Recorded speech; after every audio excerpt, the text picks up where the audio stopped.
Gold trusted gold buyers మీరు తాకట్టు పెట్టిన బంగారాన్ని విడిపించి ఈ రోజు ఉన్న మార్కెట్ ధరకు కొనబడను. కరెంటుగా ఇప్పుడు మాట్లాడుకుంటే సార్ ఇండస్ట్రీలో 400 కోట్లు 500 కోట్లు 300 కోట్లు బడ్జెట్ ఇస్తే చాలామంది సినిమా రిలీజ్ అయినాక విఎఫ్ఎక్స్ బాగాలేవు, ఇలాంటి ఒక డిస్కషన్ వస్తుంది. ఆ షాట్లు బాగాలేవు, గ్రాఫిక్స్ బాగాలేవు అని చెప్పి అంటున్నారు. ఈయన ఏం చదువుకున్నాడు సార్? అసలు ఏంది ఆయన సినిమాల్లో ఆ రోజుల్లో ఆ గ్రాఫిక్స్ ఏంటి? ఇప్పుడు చూసినా కానీ ఇంత కూడా ఈ గ్రాఫిక్స్ బాగలేదని కోటి రామకృష్ణ గారి సినిమాలో ఎవరు వేలెత్తి చూపించలేరు. ఆ రోజుల్లో ఉన్న టెక్నాలజీతో ఆ గ్రాఫిక్స్ ఎలా తీయగలిగారు? అసలు ఈయన ఏం చదువుకున్నారు? గ్రాఫిక్స్ మీద ఆయనకి ఎందుకు అంత పట్టొచ్చింది? అంటే నిజం చెప్పాలంటే అండి, ఆ గ్రాఫిక్స్ అనే విషయాన్ని మొదలు పెట్టింది అంటే ఆ ఐడియా అనేది శ్యాంప్రసాద్ రెడ్డి గారిదండి. సార్ ప్రొడ్యూసర్ శ్యాంప్రసాద్ రెడ్డి గారిది. సార్ ఆయన మనం అంటే తెలుగు కాకుండా ఇంకా విస్తృతంగా మన తెలుగు సినిమాని తీసుకెళ్ళాలి అంటే ఈ టెక్నాలజీని మనం ఇంగ్లీష్ సినిమాల్లో చూసే టెక్నాలజీని మనం తెలుగు కథకి గనక అడాప్ట్ చేయగలిగితే చాలా బాగుంటుంది అనే ఐడియా శ్యాంప్రసాద్ రెడ్డి గారు. సార్ దాన్ని ఇంప్లిమెంట్ చేసింది కోటి రామకృష్ణ గారు. అప్పుడు అమ్మోర్ అనే సినిమా, అదే ఫస్ట్ గ్రాఫిక్స్ సినిమా. సార్ మన క్రిస్ అని ఒక ఆయన ఉండేవాడండి, అమెరికా నుంచి ఆయన తీసుకొచ్చారు. అప్పటికి మనకు గ్రాఫిక్స్ అంటే మనం దానికి ఎలా షూట్ చేయాలో కూడా తెలియదు కదా. సార్ ఆ గ్రీన్ మ్యాట్ ఇలా వేసి ఇది షూట్ చేయాలి, ఈ ప్లేట్స్ తీసుకోవాలి, ఇవి ఏమి తెలియదు కదండి.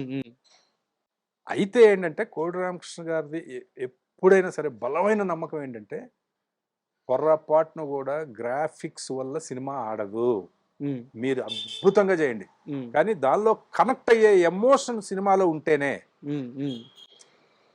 ఇప్పుడు ఈ ఎమోషన్కి ఈ టెక్నాలజీని వాడుకోవాలి తప్ప ఈ టెక్నాలజీ కోసం మనం సినిమా చేస్తే సినిమా ఆడియన్స్ని పట్టుకోదు. ఒక్క గ్రాఫిక్ షాట్ కూడా లేకుండా సినిమాలు మనం ఎందుకు చూసాం అంతకుముందు?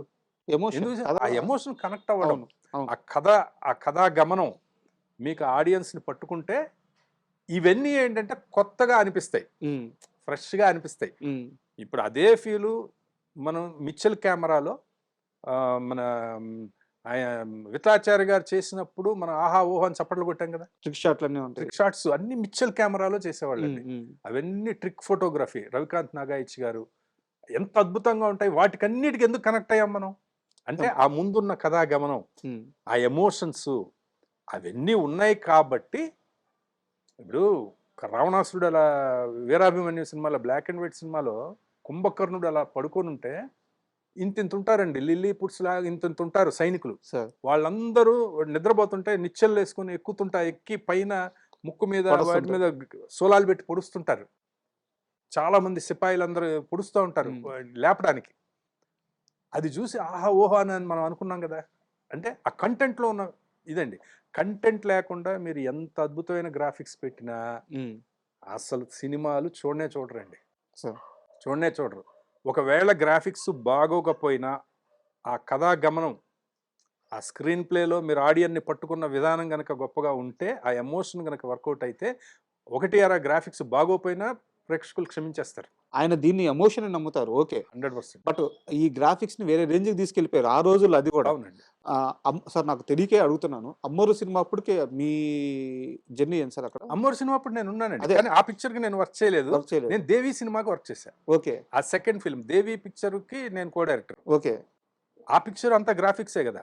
ఆ గ్రాఫిక్స్ అన్ని అంటే అమ్మోరు అప్పటికి ఇక్కడ గ్రాఫిక్స్ చేసేవాళ్ళు లేరండి. అప్పుడంతా అమెరికాలో అక్కడక్కడ చేసిన గ్రాఫిక్స్ అవి. దేవి సినిమాకి వచ్చేటప్పటికి బాంబేలో, చెన్నైలో కొద్దిగా వచ్చారు. ఓకే. ఇప్పుడు దేవి పిక్చర్ చేసిందంతా ఇక్కడేనండి.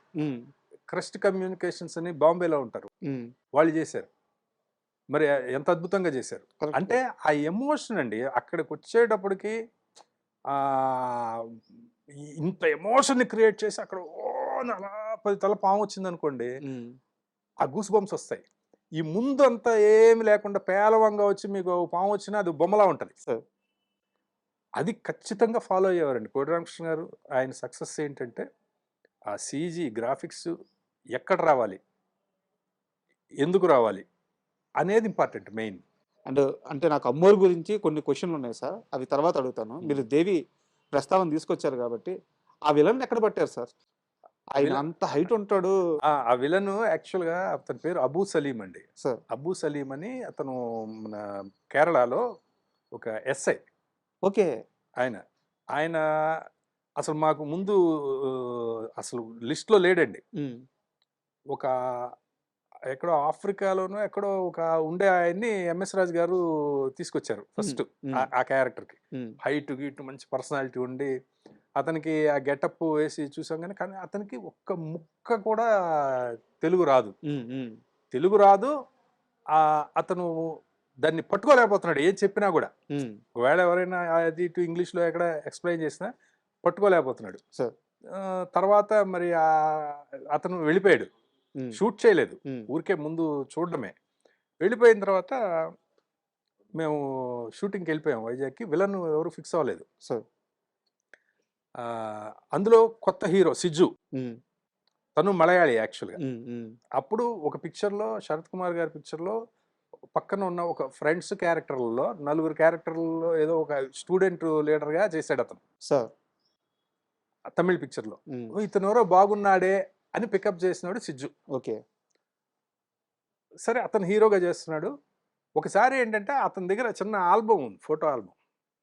ఆ సిజ్జు అజ్జు అని 2 బ్రదర్స్ అనమాట. వాళ్ళిద్దరు వచ్చేవాళ్ళు షూటింగ్కి. వాళ్ళు ఒకసారి ఆల్బమ్ చూపించారు. ఆ ఆల్బంలో తిరగేస్తుంటే ఈయనున్నాడు, ఈ బాడీ బిల్డర్ కూడా వాళ్ళ ఫొటోస్లో ఉన్నాడు. ఎవరు ఈయన అంటే మాకు ఫ్రెండ్ అండి, కేరళలో ఉంటాడు, ఈయన ఎస్ఐగా చేస్తున్నాడు, సబ్ ఇన్స్పెక్టర్ ఈయన అని చెప్పారు. ఇతను యాక్ట్ చేస్తాడంటే అతనికి చిన్న ఇది ఉందండి, చిన్న చిన్న వేషాలు చేస్తుంటాడు అప్పుడప్పుడు సినిమాల్లో, బట్ ఇంట్రెస్ట్ ఉందండి, మరి ఇంత పెద్ద క్యారెక్టర్ చేయగలుగుతాడా లేదా తెలియదు అని అంటే అవన్నీ ఏముండవు ఇక్కడ. రామకృష్ణ స్కూల్ అయితే ఇక్కడ ఎవరైనా యాక్టరే అని చెప్పి వెంటనే అది చూసి డైరెక్టర్ గారు వెంటనే పిలిపించండి అంటే అతన్ని పిలిపించారు. మాకు అప్పటి వరకు టెన్షన్ గా ఉండేది, ఎందుకంటే షెడ్యూల్లో మేము వేసేసుకుని ఉన్నాం. రేపు ఆడు విలన్ కావాలి, విలన్ ఎవడో తెలియదు, ఇంకో 4 రోజుల్లో షూటింగ్ చేయాలి, ఈ రోజు వరకు వెళ్ళిపోవడో తెలియదు. మాకు అక్కడ అలాగే ఉండేదండి. క్యారెక్టరైజేషన్ అయితే ఉంది, ఇంత ఎత్తు ఉండాలి, ఇలా ఉండాలి, అవన్నీ ఉన్నాయి. మనిషి దొరకట్లా. మనిషి ఇంకా చూద్దాం కొత్త వాళ్ళని పెట్టాలని. అప్పుడు అతను వచ్చాడు. అతను వస్తే షర్ట్ ఇప్పితే మంచి బాడీ బిల్డరు, అది బాగున్నాడు. ఇంకా అతని కాంటాక్ట్ లెన్స్ అవి పెట్టి విగ్గు పెట్టి, అతనికి తెలుగు అనేది ఒక ముక్క రాదు. అతనితో పెద్ద పెద్ద డైలాగులు అవన్నీ బాగా అట్లా. ఎంత సార్ అతను హైట్? అప్పుడు హైట్ అతను ఇప్పుడు 6 feet లోపే ఉంటాడండి, అంతకంటే ఎక్కువే ఉండడు. మరి అంత హైట్ చూపించారు అంటే అది ఫోటోగ్రఫీలోనే. అంటే అతను ఆ వాటర్ లోంచి అలా రావడం అంటే మీకు అంత భారీగా అట్లా కనిపిస్తాడు ఆ సినిమాలో. దానికి మన రవి డబ్బింగ్, మన బొమ్మాళి రవి, దాంతో అట్లా